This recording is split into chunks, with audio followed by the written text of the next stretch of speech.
কদর নাই তার। যুক্তিহীন বলে যারা, তাদের প্রচন্ড বাজার। যারা বাস্তব কথা বলে, নকুল বিশ্বের একটা গান আছে না, সবই আছে জানা রে ভাই, সবই আছে জানা, শুধু বলতে গুরুর মানা। তাই বাস্তব কথা বললে কদর হবে না। দর্শন যদি বলি সারা রাত্র ধরেও আমরা গ্রহণ করতে পারবো না।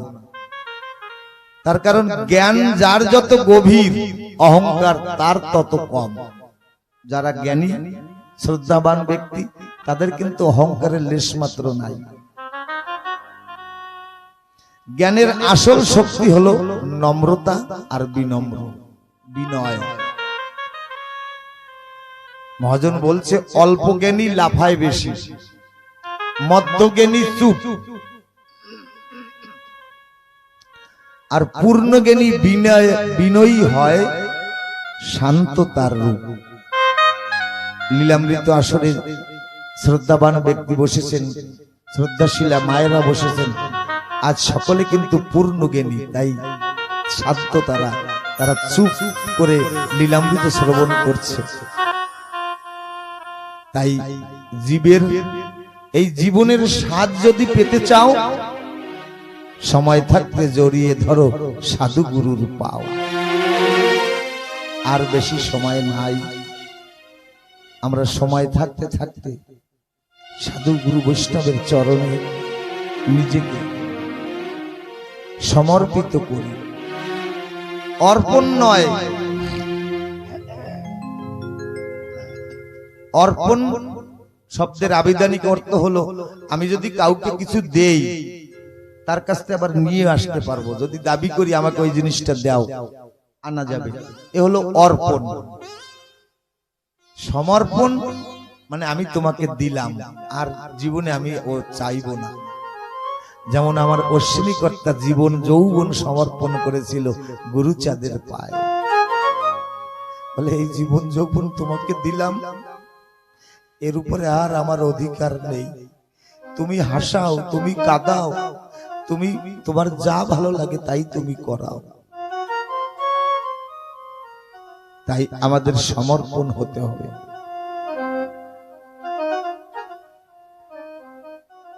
আজ বড় গর্ভে চক্ষু ভরিয়ে আসে জল।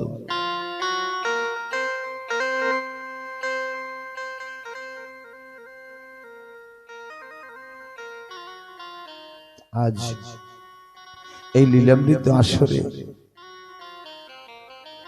প্রেমের অশ্রু ঝরছে, বিগলিত হচ্ছে। আমার শ্রদ্ধেয় বিমল কাকা, তানার পিতা মাতা ও পরিবারের সদস্যবৃন্দের কারণে আজ এই গৃহের সবাই আমরা অশ্বিনী হয়ে গেছি। আজ সংকল্প করেছি, ঠাকুর তোমার চরণে এই জীবন সমর্পণ করলাম। আমাকে দিয়ে তুমি যা করাবে তাই আমি করব। এই সংসার আমার, তোমার, এই ঘরবাড়ি তোমার, পুত্র কন্যা তোমার, আমিও তোমার। আমি যত কর্ম করি তোমার উদ্দেশ্যে করি, নিষ্কাম ভাবে, সকল কিছু তোমার। কাথলিতে নিবারণ পাগল ছিলেন, গুরুচাঁদ ঠাকুরকে বলতেন সকল কিছু গুরুচাঁদের, আমার কিছু নয়। ওই নিবারণের কতগুলো দুগ্ধবতী গাভী ছিলেন, দুধের গাই ছিল। নিবারণ কর্তা একদিন ওড়াকান্দিতে গেলেন, গুরুচাঁদ ঠাকুরকে প্রণাম করে বলছেন, ঠাকুর তুমি কেমন আছো? গুরুচাঁদ বলছে, আমি ভালো আছি, তুই কেমন আছিস? তোর মা, তোর দাদারা কেমন আছে? বলছে ভালো আছে। যখন প্রণাম করে উঠেছে, গুরুচাঁদ ঠাকুর নিবারণকে বলছে, এই মুহূর্তে বাড়ি চলে যা। নিবারণ মনে মনে ভাবছে, সবে এলাম, মা সত্যভামার হাতের খাবার খাবো, সকল পাগলদের প্রণাম করব, আর গুরুচাঁদ নাকি বলছে বাড়ি চলে যেতে। সমর্পিত মন কিনা, দেহ কিনা, তাই বলছে হ্যাঁ বাবা যাব। এই বলে রওনা করেছে। গুরুচাঁদ ঠাকুর পিছন থেকে ডেকে বলছে অনিবারণ, বাড়িতে গিয়ে তোর যতগুলো গাই আছে ওই গাইগুলো বিক্রি করে টাকা নিয়ে আমার কাছে চলে আসবে। নিবারণ পথে হাঁটতে হাঁটতে ভাবছে, কারণ লীলাময়ের লীলা বোঝা ভার। বাড়িতে গিয়ে মাকে বলছে ওমা, গুরুচাঁদ ঠাকুর বলছে যতগুলো গাই আছে বিক্রি করে সকল টাকা নিয়ে যেতে বলছে। দাদার কাছে বলছে যখন বলছে তাই করা হবে। সকল গাই বাজারে নিয়ে বিক্রি করে গামছায় টাকা বেঁধে ওরা কান্দিতে নিয়ে গুরুচাঁদ ঠাকুরকে দিয়েছেন। এই নাও বাবা তোমার গাই বিক্রি করা টাকা।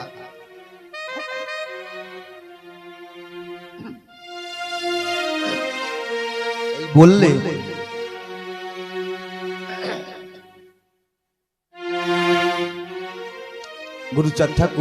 গুরুচাঁদ ঠাকুরের যিনি কোষাধ্যক্ষ ছিলেন যজ্ঞেশ্বর, ওনাকে দিলেন এই গামছায় বাঁধা টাকাটা রাখো।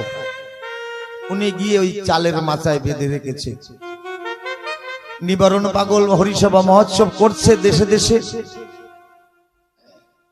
2 মাস পরে খবর পায় ওই কাথলি অঞ্চলের আশেপাশে 10 গ্রামের যত গরু বাছুর ছিল, ছাগল ভেড়া, সকল ওই গলা ফোলা রোগে মারা গেছে। গুরুচাঁদ ঠাকুর নিবারণকে তলব করেছে, এই নিবারণ কোথায় আছে খুঁজে নিয়ে আয়। নিবারণ কর্তা গিয়ে গুরুচাঁদকে প্রণাম করে দাঁড়িয়েছে, বলছে এই নে তোর সেই গরু বিক্রি করা টাকা। নিবারণ চোখের জলে ভাসছে, তুমি এত দয়াময়, তুমি অন্তর জানো তোমার ভক্তের। গরু এত দ্বারা অঞ্চলের সকল পশু, গৃহপালিত পশু মারা যাবে বলে তুমি আগেই তোমার নিবারণের গরুগুলা মরতে দাওনি। ওই টাকার টোপলা নিয়ে যখন যেতে উদ্যত, গুরুচাঁদ ঠাকুর বলছে আবার গাভী মাতা কিনবি, আর তাতে যত দুগ্ধ হবে, কারণ এই আশেপাশে গ্রামের সকল গরু তো মারা গেছে। কত মায়ের দুগ্ধপোষ্য সন্তান, তাদের বক্ষে স্নেহ ধারা নাই, বৎসল্য ধারা নেই, তারা দুগ্ধের অভাবে শিশুগুলো রোগ শীর্ণকায় হয়ে যাচ্ছে। তুই এই গরুর দুধ নগরে নগরে গ্রামে গ্রামে গিয়ে সকল বাড়িতে বন্টন করবি, পয়সা নিবি না। নিবারণ পাগল বাড়িতে গিয়ে দুধ দহন করে বাড়িতে বাড়িতে নিয়ে, যে বাড়িতে ছোট্ট ছোট্ট মায়ের কোলে সন্তান আছে তাদের দিয়ে বলছে ওমা, তোমার বক্ষে তো সুধা ধারা নেই, ওর স্বাস্থ্যটা দেখো কেমন হয়ে গেছে, শূন্যতা হয়ে গেছে, তুমি এই দুধ ওকে পান করাও। বলছে পয়সা লাগবে না, বলে না, আমার গুরুচাঁদ ঠাকুরের কৃপায়, তার আদেশে আমি এই কর্ম করছি। ওই মা চোখের জল ছেড়ে দিয়ে আশীর্বাদ করছে গুরুচাঁদ।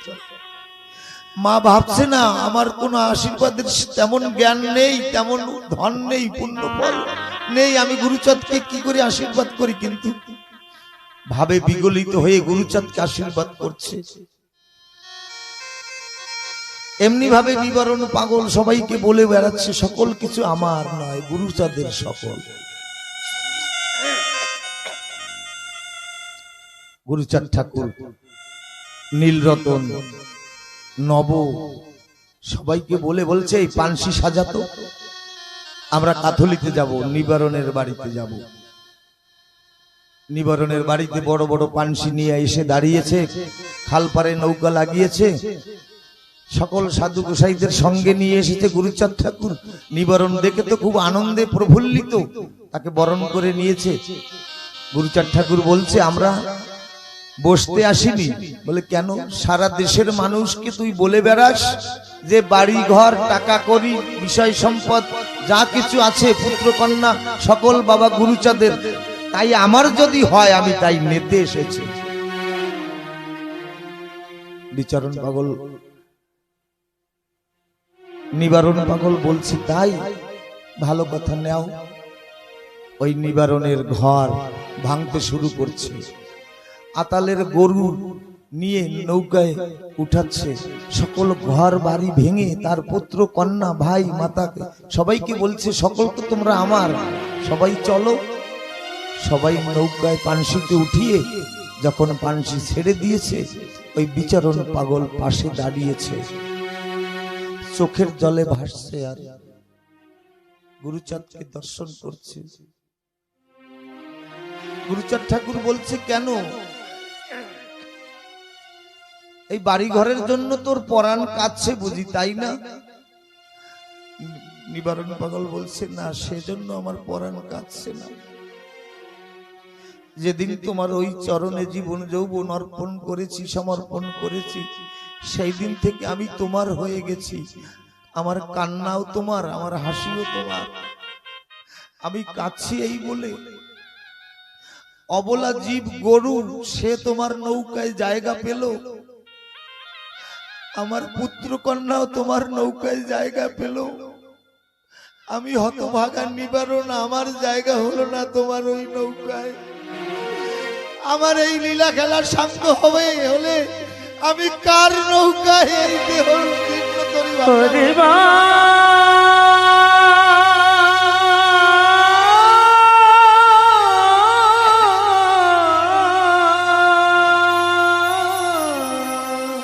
আমি ভাবি আমার দিন গেল গেল বেলা, কাল গেল গেল খেলা, তোমার নৌকা যদি তুমি ছেড়ে দাও আমি কার নৌকায় উঠবো? তাই ভেবে আমি কাঁদছি, সবার জায়গা হলো, আমার জায়গা হলো না নৌকায়। গুরুচাঁদ ঠাকুর বলছে, এইবার আয়। তাই আমাদের সকল কিছু তাকে দিতে হবে, না দিলে কিছু পাওয়া যায় না। যদি কিছু পাওয়া যায়, হরির কাছে চাওয়া এ তোমার বিফল চাওয়া। পারিস যদি কিছু কর, কৃপা হলো করে পাওয়া। কিছু করতে হবে তার জন্য। আমরা আজ কল্পনার পাখায় ভর করে আমরা একটু দাপর যুগে যাব, কারণ দাপরে রাধারানী আর কলিতে শ্রী অশ্বিনী সমান সমান। যে ভাব গোপীর কাছে ছিল সেই ভাব আমার অশ্বিনী কর্তা ওরাকান্দিতে প্রচার করেছে।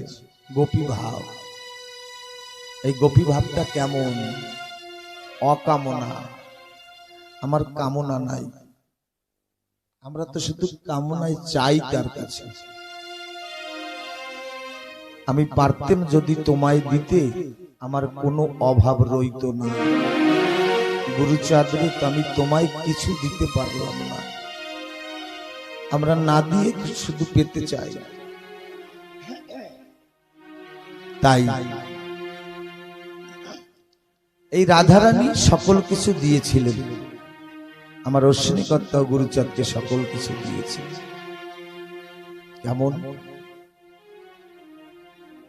রাধারানী একদিন মৃত্তিকা মর্দন করছেন, মাটি পাও দিয়ে ছানছেন, মায়েরা যেমন করেন, জল দিয়ে মাটি। অদূরে দাঁড়িয়ে ললিতা বিশাখা দেখছে ওই মাটির থেকে এমন যেন রুধির ধারা বহির্প্রকাশ ঘটছে, ওই মাটিটা লাল হয়ে যাচ্ছে। ললিতা ডেকে বলছে, সখী রে,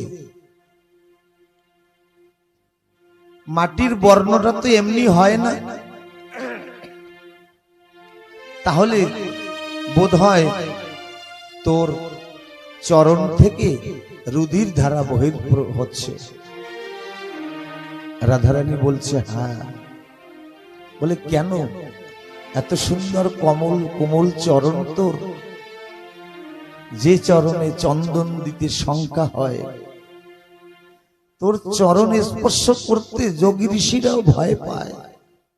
সেই সুন্দর কোমল চরণ থেকে রুধির ধারা বহির প্রকাশ হচ্ছে কেন রে? বলছে কেন জানিস?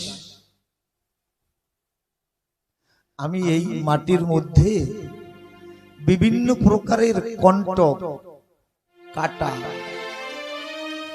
বেলের কাটা, বাবুলের কাটা, খেজুরের কাটা দিয়ে আমি এই মাটি মর্দন করছি। বলে কেন? ওই কাটা তোর চরণে যখন বিদ্ধে ঢোকে তখন তোর কষ্ট হয় না? বলে হ্যাঁ কষ্ট হয়। বলে এমতো বিধি কেন তুই করছিস? বলছে এই কারণে, আমার বন্ধু যদি কোন শ্রাবণ সন্ধ্যা মুখর লগনে, কোন ভাদরের পূনম তিথিতে রাধা রাধা বলে মুরলী সাধে, তখন আমি যেন কাটার ভয়ে ঘরে বসে না থাকি, আমি যেন আমার বন্ধুর ওই বাঁশি শোনার সঙ্গে সঙ্গে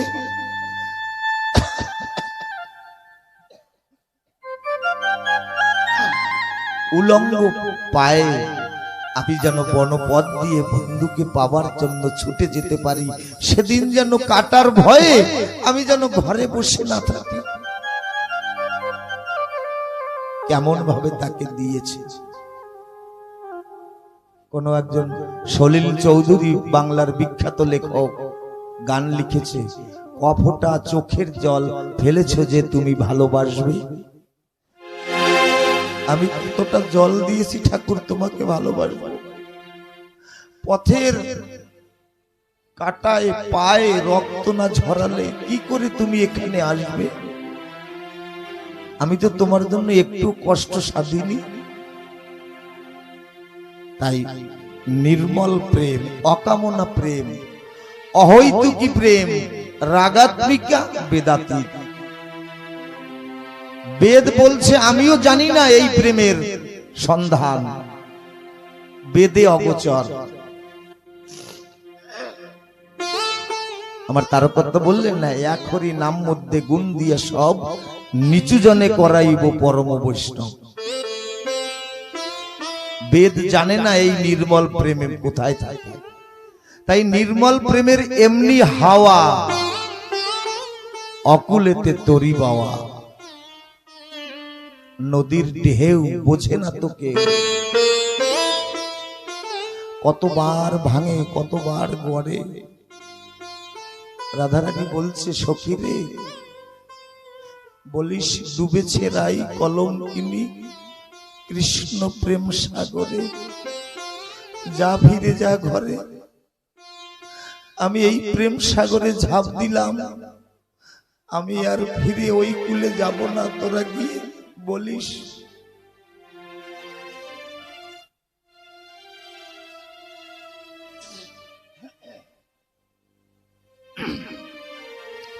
নদীর ঢেউ বোঝে না তো কেউ, কতবার ভাঙে কত গড়ে। কতকাল বইব কত আর সইব, কতকাল রহিব এ পারে। আর এই পারে আর ভালো লাগে না। বন্ধুর কুলে কুল যতদিন না মিলাবো ততদিন আর ভালো লাগে না। এই ভাবটা অশ্বিনীর। সবাই তৃষ্ণা মিটায় নদীর জলে, সবাই তৃষ্ণা মিটায় নদীর জলে।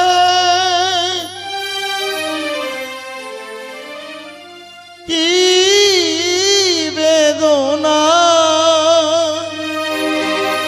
সে নদী রহিয়া তলে।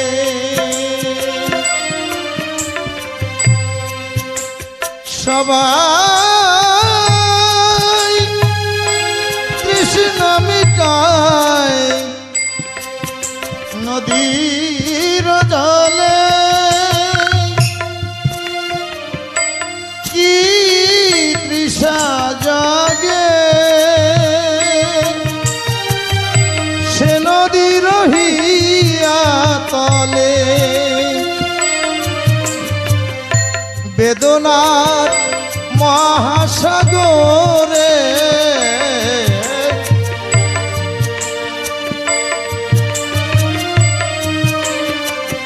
বেদনার মহাসাগরে করো করো সন্ধান ভালোবাসো মোর গান আমায় নহে গো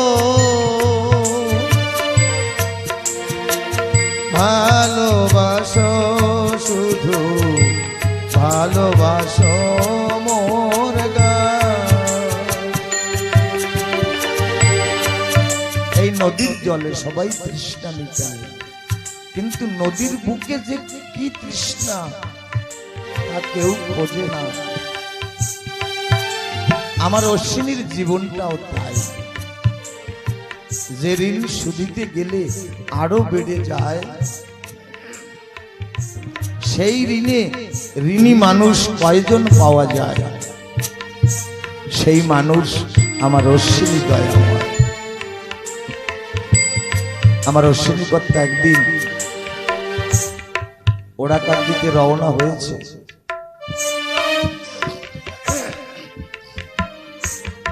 মধুমতির কুলে গিয়ে বসে আছে, সেই না ভোরে বের হয়েছি ধরণীর ধুলে, খেলা করে বেলা গেল দয়াল তোমাকে ভুলে। ওই মুসলমান মাঝিটা বারংবার আমার অশ্বিনী কর্তাকে বিমুখ করে দিচ্ছে, খাওয়ায় উঠতে যাবে,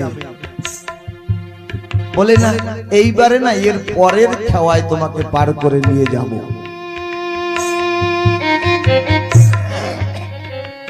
এমনি করতে করতে সারা দিন অতিবাহিত হয়ে গেছে। সূর্যমণি অস্তাচলে যেতে চলেছে, অশ্বিনীর চোখের জলে বুক ভেসে যাচ্ছে। হে দয়াল হরি, আমার মনে হয় আমার জীবন অন্তকালে যেদিন আমি ভব নদীর ঘাটে গিয়ে দাঁড়াবো, এমনি ভাবে তুমি আমাকে বিমুখ করে দিবে। জানি আমি তো দিন ভিখারি, আমি তো দিন দুঃখী কাঙাল, তাই বুঝি বারে বারে তুমি আমাকে ভিড়িয়ে দিচ্ছ। কাউকে রাজা, কাউকে প্রজা, কাউকে কাঙাল সাজালে, আমার নাইকো করি দিন ভিখারি আমায় কুলে বসে কাঁদালে। এইভাবে অশ্বিনী মশাই চোখের জলে ভাসছে। সন্ধ্যা লগন ঘনিয়ে এসেছে। ওই মুসলমান মাঝিটা মনে মনে ভাবছে, আমার তো খাওয়া বন্ধ করার সময় হয়েছে, যাই। ওই লক্ষ্য করেছে সাধু বাবা বসে কাঁদছে, বলছে তাহলে কাজ করো, এই শেষ খেয়ায় তুমি আসো, তোমাকে মধুমতি পার করে দেই। কিন্তু এই পারের একটা বিধান আছে জানো তো, মধুমতি পার হতে হলে কড়ি দিতে হয়। অশ্বিনী কর্তা বলছে আমি তো জানি, কিন্তু আমি দিন ভিখারি, আমার তো পারের কড়ি নাই।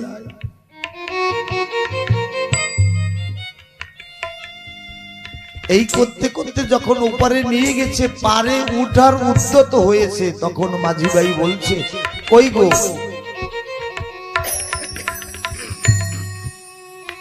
আমার কড়ি দিলে না? সে বলছে আমি দিন ভিখারি, আমার নাইকো করি, আমার আছে শুধু নয়নের বাড়ি। এই তো তোমাকে দেওয়ার তার নয়, তবে একটা জিনিস তোমাকে দিতে পারি, আমি তোমাকে একটু হরিনাম শুনাই। ওই মাঝি ভাইকে হরিনাম শোনাচ্ছে। কর শ্রী গুরু কান্ডারি, হরি নামের তরি হরি বলে তরি খোলো রে এবার, যদি যাবি ওপার। মন রে এই সকালে ধরো পারি, সাধু মহাজন বহর ধরি, তবে অনায়াসে উঠবে পারি, জলের বাড়ি লাগবে না আর। মাঝি ভাই বলছে দেখো আমি এই পারাপারের পয়সা দিয়ে আমি সংসার আমার জীবিকা নির্বাহ করি, এ হরি নামে কাজ হবে না, তুমি আমাকে পারের করি দাও। আমার অশ্বিনীকর্তা বলছে তুমি না হয় আর কিছু সময় হরি নাম করো, শোনো আমি আরেকটু তোমাকে হরি নাম শুনাই। এইভাবে কয়েকবার যখন হরি নাম শুনাই, অশ্বিনীকর্তা মনে মনে ভাবছে হায় রে, কলির পাপাচ্ছন্ন মায়ায় আসক্ত জীব, বনের পাখি ডালে বসে কিচির বিচির শব্দ করে তারাও হরি নাম কৃষ্ণ নাম করে, আর মানুষ হয়ে তারা হরি নাম নিতে চাইছে না। মহাপ্রভু নামাচার্য হরিদাস ঠাকুর নিতাইকে বলছেন তোমরা নগরে যাও, নগরে গিয়ে ভিক্ষা করে আসো। আমার নিতাই নগরে গিয়ে ভিক্ষা করছে, মায়েরা তন্ডুল তরি তরকারি নিয়ে থালা ভরে এসেছে। নিতাই বলছে মা আমরা চাউল কলা নিতে আসিনি, একবার বদন ভরে হরে কৃষ্ণ বলো মা, একবার এই মধুমাখা কৃষ্ণ নাম গ্রহণ কৃষ্ণ।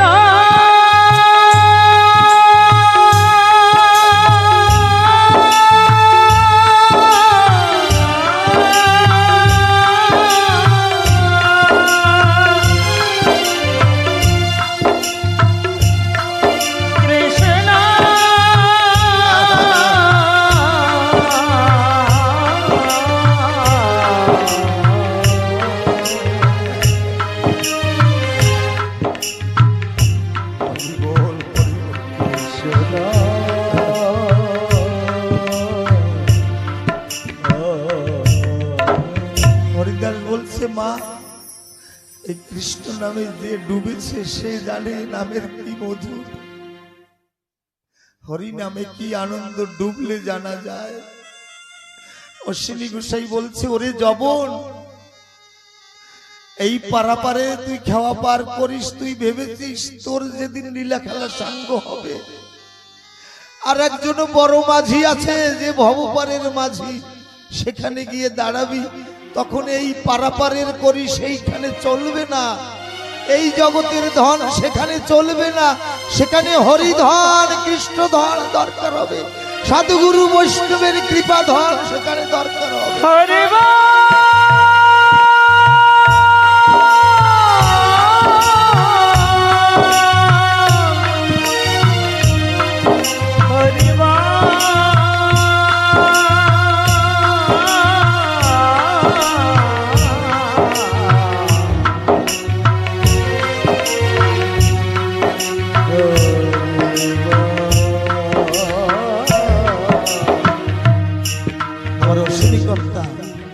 মনে মনে ভাবছে হরিনাম করছি, ও জবনের সন্তান কিনা, বোধহয় হরিনামের মাহাত্ম জানে না। তাহলে হরিনামের একটু মাহাত্মটা ওকে বলি। অশ্বিনীকর্তা বলছে ওগো তুমি এই হরি শব্দের অর্থটা একটু অনুধাবন করো। বলছে বলো বলো। আর অশ্বিনীকর্তা বলছে হতে হরণ করে যত পাপ রাশি, হরিবল বলতে হবে না, খালি হ উচ্চারণ করলে শত জন্মের পাপ দূরীভূত হবে। রীতে রিপু সব হয়ে যায় নাশি, বোতে লভ্য হয় প্রেম ভক্তি উচ্ছ্বাস, লতে লভে জীব নিগুরু প্রেম রস। হরিবল বলো ভাই একবার। ওই জবন মাঝিটা বলছে না আমি কোনো কথা শুনতে চাই না, আমার করি চাই করি চাই করি চাই। প্রধান্বিত হয়ে আমার অশ্বিনী কর্তাকে একটা চপেট আঘাত করেছে। অশ্বিনী কর্তা দুঃখ পায়নি, বলে আমাকে করি দাও, আমার সন্ধ্যা লগন ঘনিয়ে এসেছে, আমি গৃহে ফিরে যাব, আমি কোনো কথা শুনতে চাই না। অশ্বিনী কর্তা চোখের জলে ভাসে, আমার কাছে তো করি নাই, তুমি যদি চাও আমি তোমাকে কিছু হরিনাম শুনাই। বলে না না, হরিনামে আমি ওইটাকে ভুলিব না। ওই মাঝি ভাই অশ্বিনী কর্তাকে আর এক গালে আর একটা চপেট আঘাত করলো। বাহ, আমার অশ্বিনী গোসাই বলছে আমার দুঃখ নাই, ভক্তে কেহ ব্যথা দিলে ভক্ত সহ্য করে, কিন্তু ভক্ত যার সে কবু সইতে না পারে। অশ্বিনী গোসাই ওই মাঝিকে অভিশাপ দিচ্ছে না, কিন্তু আমার পতিত পাবন কাঙালের ঠাকুর দয়াল হরিচাঁদ আর রইতে পারছে না। আকাশ থেকে শূন্য বাণী করছে, দৈব বাণী করছে, ওরে পাপাচ্ছন্ন জবন মাঝি, আমার অশ্বিনীর মতো ভক্তের গালে তুই চপেটাঘাত করেছিস, তুই জানিস না আমার অশ্বিনী আমার হৃদয়ের ধন, আমার অশ্বিনী হরিনাম করে যখন, তখন অশ্বিনীকে আমি বক্ষে জড়িয়ে রাখি, তুই সেই অশ্বিনীকে আঘাত করেছিস। তোর কত অর্থ দরকার, তোর কত পয়সা দরকার, তাকিয়ে দেখ মধুমতির জলের দিকে। মধুমতির জলে লক্ষ লক্ষ মিন, তাদের মুখে স্বর্ণ মুদ্রা রৌপ্য মুদ্রা নিয়ে তারা তরঙ্গায়িত হচ্ছে, ঢেউতে ঢেউতে তারা সাঁতার খেলছে। ওরে তাকিয়ে দেখ তোর কত পয়সা দরকার, তুই আমার অশ্বিনীকে মেরেছিস।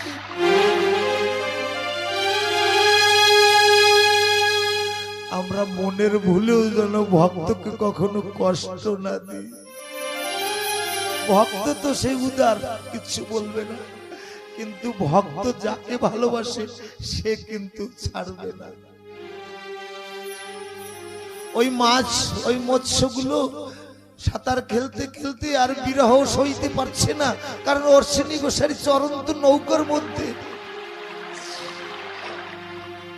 জলের ঢেউ খেতে ঢেউতে ওই কিছু মাছ লম্ফ দিয়ে নৌকার পরে উঠেছে, উঠে অশ্বিনীর চরণের চারিপাশ থেকে তারা আথারি পাতারি খাচ্ছে। ওই মাছে হয়তো ভাবছে আমরা তো মানব তনু পাইনি যে ভক্তের চরণ স্পর্শ করব, আমরা তো জলের মিল। আজ বহু ভাগ্যের ফলে এমন ভক্ত প্রবর প্রেমিক রত্ন অশ্বিনীকে পেয়েছি, তার চরণের স্পর্শ একটু অঙ্গে মাখাই। জলের মিনের এই জ্ঞান হয়েছে, আমরা মানুষ হয়ে ভক্তের চরণ কখনো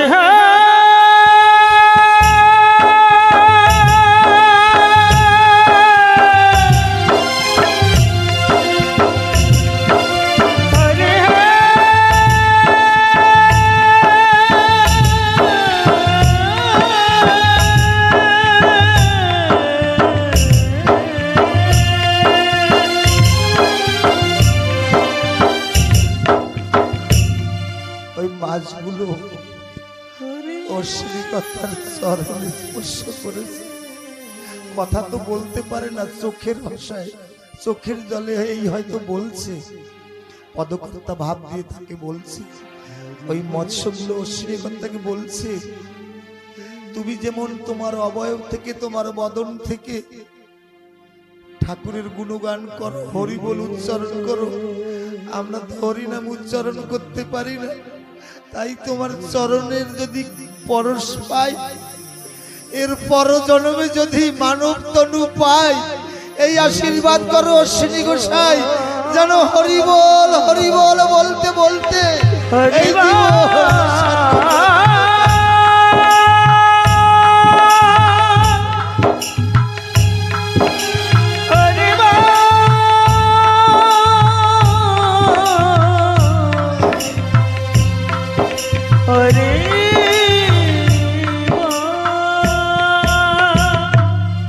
আছে অশ্বিনীর কাছে চরণ ধুলি চেয়েছে, আমরা কেন বসে থাকবো? আমরা একটু চাই না?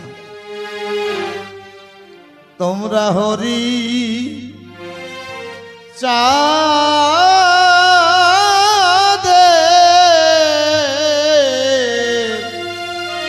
ভক্ত যারা চরণ ধুলি দেওয়া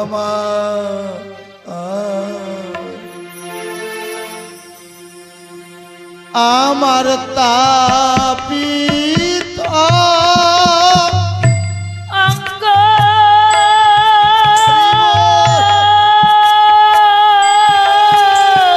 শীতল শীতল করি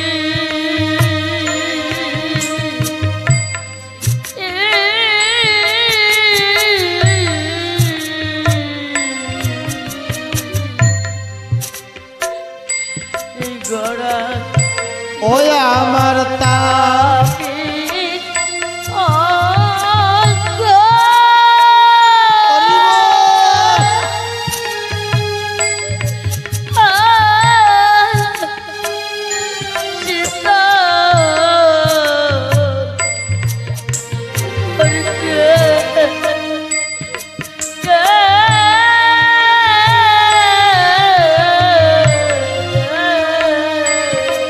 গড়া গড়ি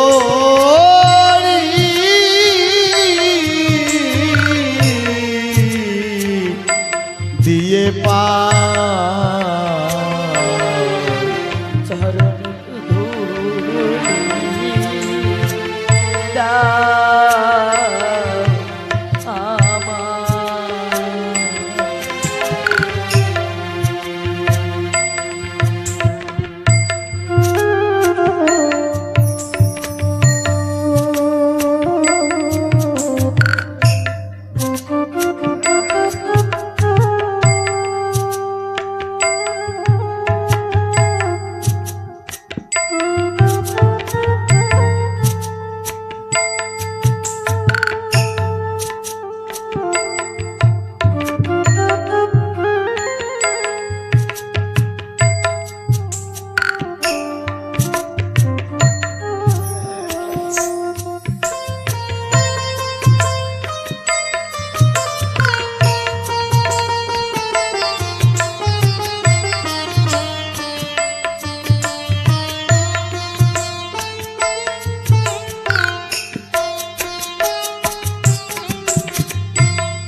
হে ঠাকুর,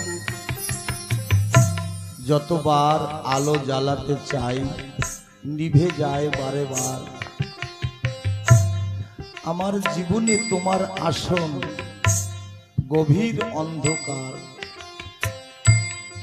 আমার এই হৃদপদ্মে তোমার সেই আসন দিতে পারিনি। হে ঠাকুর, এসেছিলাম তোমার চরণ মনোভুলে সাজাবো, নয়ন জলে চরণ ধোয়াবো, প্রেমের প্রদীপ জ্বালিয়ে করিব আরতি, কিন্তু হলো না তা কর্মদোষে। হা হা না জানি কি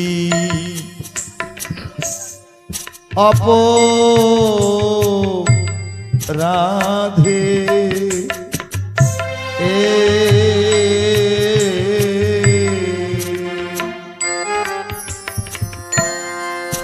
কত পাপ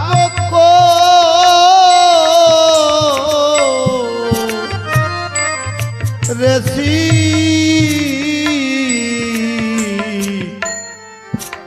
পদেরে ভুলে মায়া খেলা।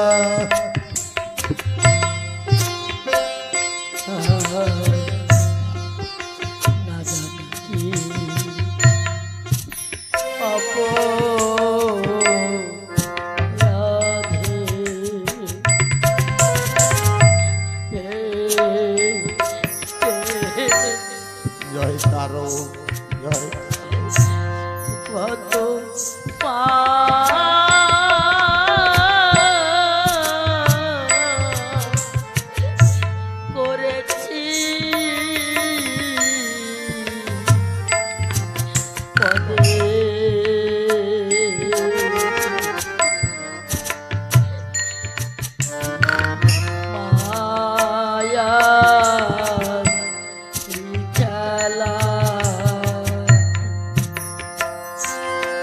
আমারে পাব দে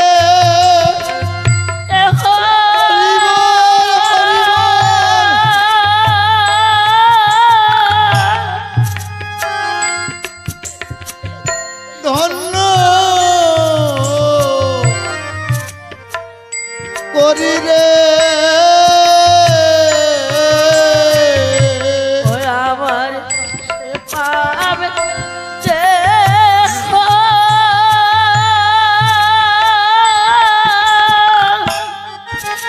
ধন্য করি রে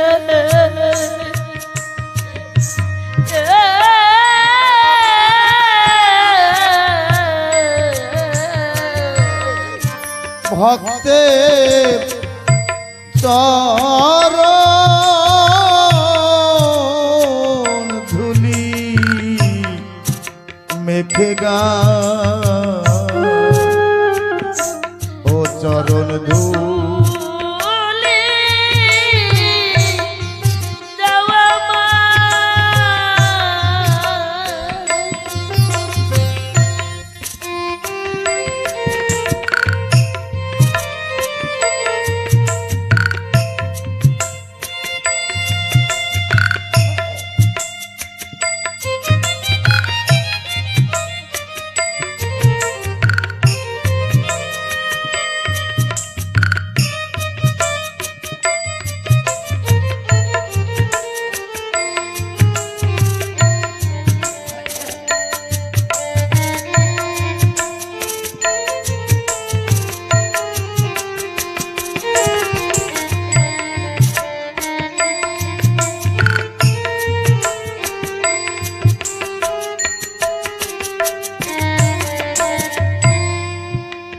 রামপ্রসাদ একটা কলম দিয়েছিলেন, এই পৃথিবীতে কেহ ভালো তো বাসে না, এই পৃথিবী ভালোবাসিতে জানে না,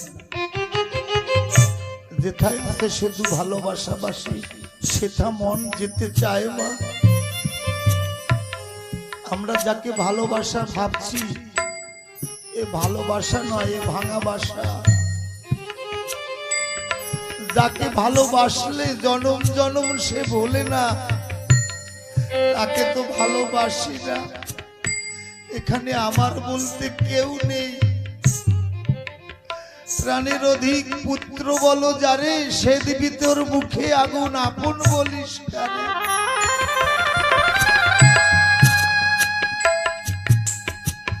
আমার আপন বলতে কেউ হলো না ভবে। প্রাণ প্রিয়সী প্রণয়নী যার জন্য মাঘের রাতে কঠিন শীতে ঝরায়েছি ঘাম, এ সংসারে কেউ দিল না সেই খাটুনির দাম। যেদিন আমার এই মায়ার বাজার ভেঙে যাবে, যার সেবা করার জন্য কত কষ্ট করে যে প্রণয়নীকে কত আদর করতাম, সেই আমাকে গোবর ছড়া দিয়ে বাড়ির বাহির করে দিল। যে আমার আপন তাকে কখনো মনে করিনি।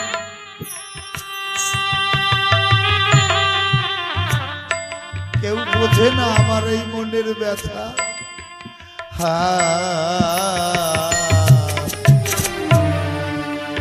কেউ বুঝলো না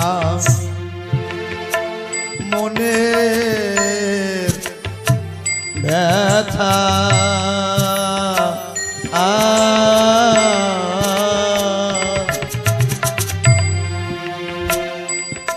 তাপিত প্রাণে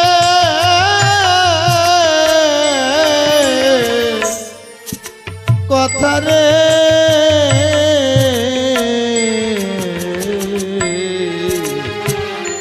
অমূল্যম পিতা জ্বালা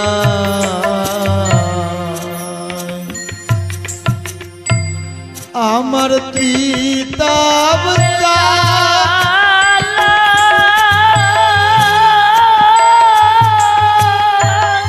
জুড়াইব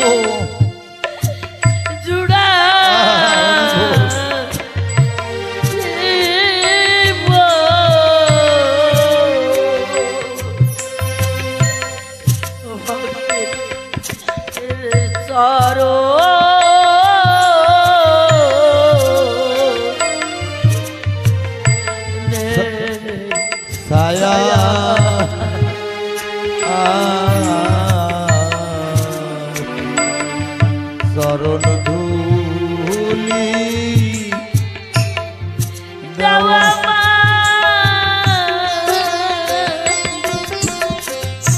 আমার অশ্বিনী গোসাই ওই ছোট্ট মেয়েটাকে নিয়ে হরিসভায় যায়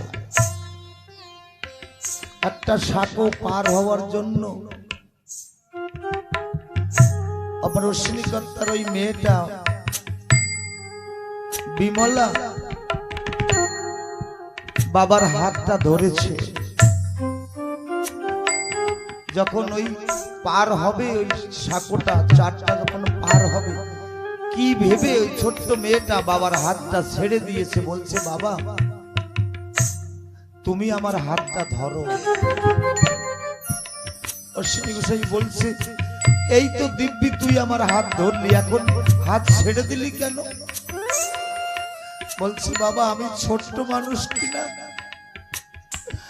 আমি কোনো রিপুর তারণে পড়ে ঘূর্ণিঝড়ে সম্মুখে পড়ে আমি তোমার হাত ছেড়ে দিতে পারি, কিন্তু আমার আত্মবিশ্বাস আছে তুমি যদি আমার হাত ধরো তুমি আমাকে ছাড়বে না। ওই ছোট্ট মেয়েটা অশ্বিনী কর্তাকে এই কথা বলাতে অশ্বিনী কর্তা নয়ন জল ছেড়ে দিয়ে বলছে হে ঠাকুর দয়াল হরিচাঁদ, তোমাকে ধরার জন্য কত না উপচারে আমি সাধন ভজন করি, কিন্তু একবার তো বলি না ঠাকুর তুমি একটু আমাকে ধরো। তুমি যদি কৃপা করে আমাকে না ধরো জগতে এমন কেউ নেই আমাকে ধরবে। আমার দেখতে দেখতে জীবনের দিন ফুরিয়ে গেল।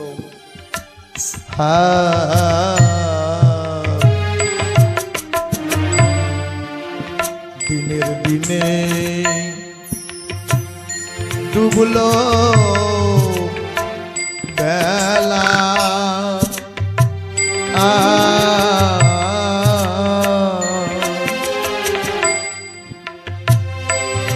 ফুরালো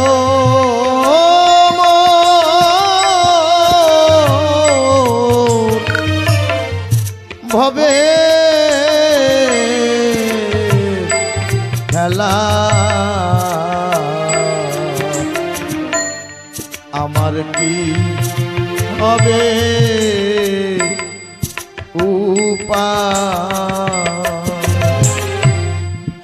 আমায় ধুলি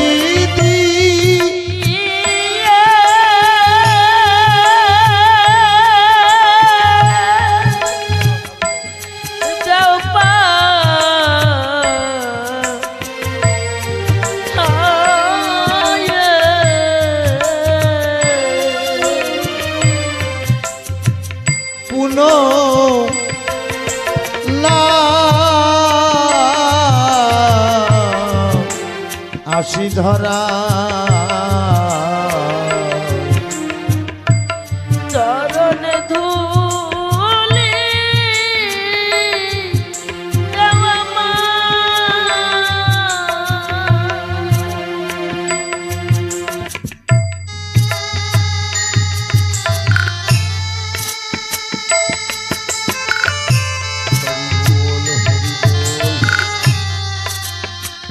প্রেমিক রত্ন অশ্বিনী কর্তা বলে তৃপ্ত তুমি আমার গীত রাগে, ভালো লাগে তোমার ভালো লাগে। অশ্বিনী কর্তা যখন হরি গুণগান করতেন দয়াল হরিচাঁদ আর রইতে পারতেন না, এসে অশ্বিনীর চারপাশ থেকে ঘুরত। বলছে ও ঠাকুর আমার চোখের জল তুমি দেখো না, তুমি যদি পতিত পাবন হও, তুমি যদি কাঙালের বান্ধব হও, তাহলে আমার এই দুঃখের অশ্রু রাশি তুমি মুছিয়ে দিতে পারো না? ঠাকুর বলছে না, আমি ভক্তের প্রারব্ধ ঘোচাই, যে ভক্ত আমার বিরহে কাঁদে আমি ভক্তের চোখের জল মোছাই না। কারণ যত কাঁদবে তত তারে বাঁধবে।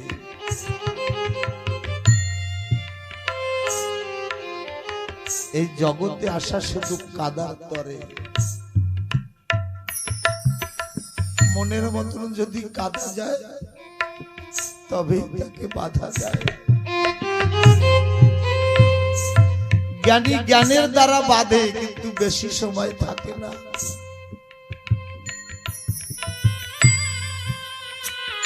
তার জ্বলন্ত প্রমাণ মহারাজ।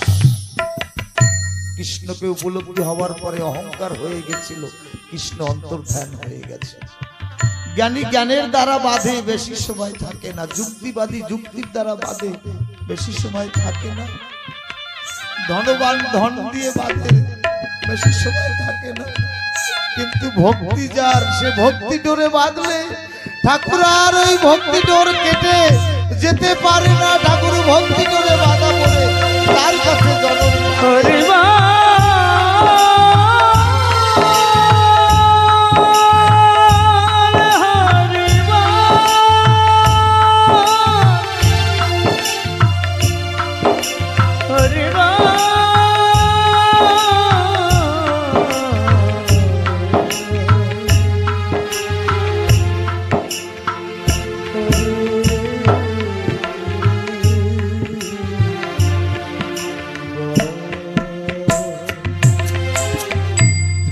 তুমি আমার ভিতর রাখে, ভালো লাগে তোমার ভালো লাগে। জানি আমি এই গানেরই বলে বসে গিয়ে তোমারই কোলে।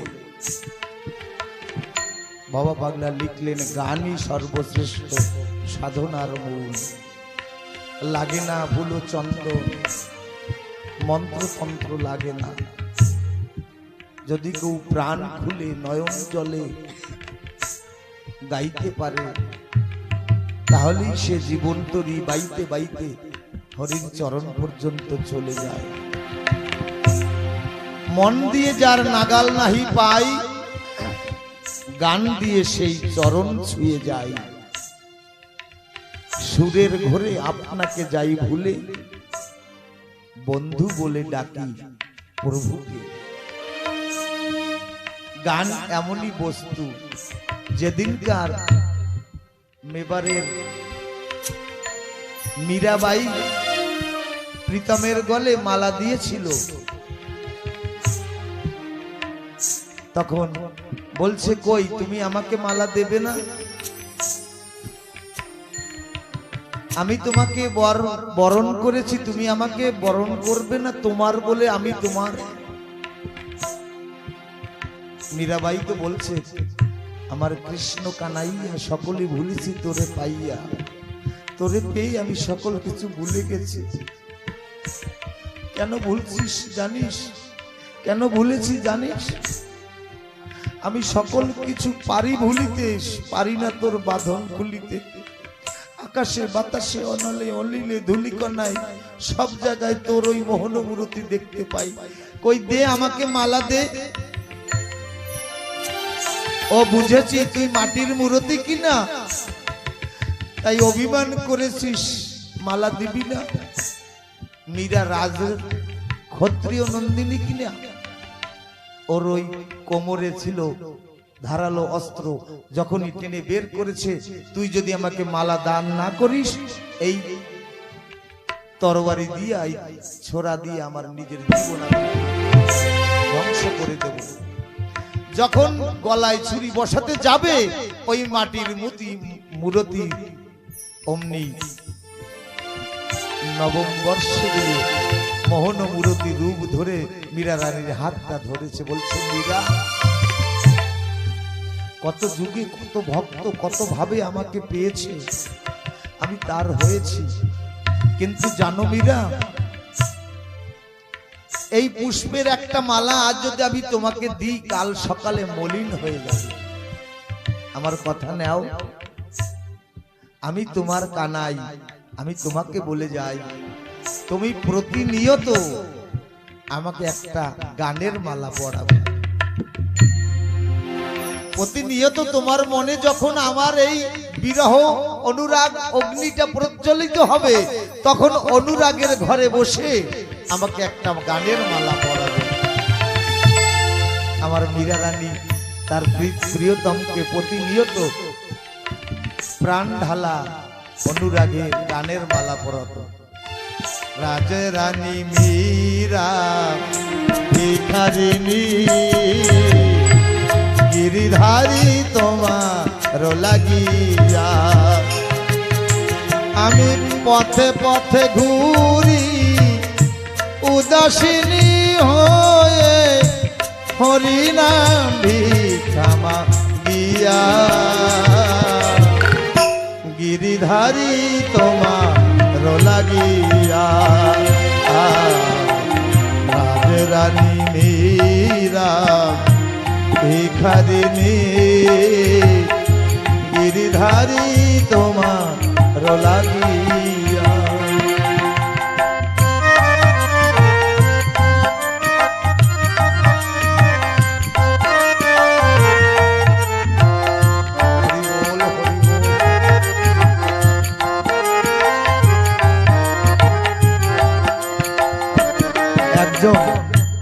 একজন মুসলমান কবি তার অন্তরে দাগ কেটেছিল, তার কলমে সে লিখেছে, সখী শেহরি কেমন বল, নাম শুনে যার এত প্রেম জাগে চোখে আনে এত জল, সখী শেহরি কেমন বল। তার অনুরাগে বিরহ যমুনা হয়ে ওঠে চঞ্চল। আমরা এই ভজন গানা আজ শ্রবণ করব আমাদের মালকানগিরির সুদক্ষ সবার স্নেহ পাত্র অজিত মল্লিকের শ্রীমুখ থেকে। সকলে আশীর্বাদ করবেন এবং শ্রবণ করবেন।